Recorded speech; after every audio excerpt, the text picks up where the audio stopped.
আর এই নিচের যে দুইটা, আচ্ছা সিগন্যাল কেবল কোনটা? এটা এটা এটা হলো সিগন্যাল কেবল। হ্যাঁ।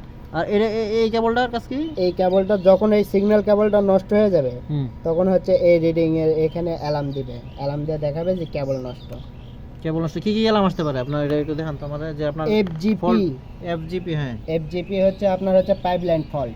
Pipeline fault. মনে করেন এখন সেন্সর দিয়ে পানি পাস হচ্ছে না, তখন এফজিপি অ্যালার্ম যে অ্যালার্ম দিছে। হ্যাঁ হ্যাঁ। আর কি অ্যালার্ম হতে পারে? যখন সিগন্যাল SYS, এটা হচ্ছে সিগন্যাল অ্যালার্ম, তখন হচ্ছে আপনার কেবলের সমস্যা থাকলে তখন SYS কি অ্যালার্মটা বলেন? SYS আসলে এই কেবলের সমস্যা, যে কোনো একটা কেবলের সমস্যা, হয় এইটা না হয় এটা, যে কোনো একটা যেটার সমস্যা এখানে সিগন্যাল মানে যে অ্যালার্মের বাতিগুলো জ্বলা থাকবে। হ্যাঁ হ্যাঁ, তখন হচ্ছে আপনার অ্যালার্ম দিবে SYS। আর এফজিপি মানে পাইপলাইন ফল্ট, এটা হচ্ছে আপনার যখনই পানি পাস হবে না সেন্সর থেকে তখন এই অ্যালার্ম দিবে।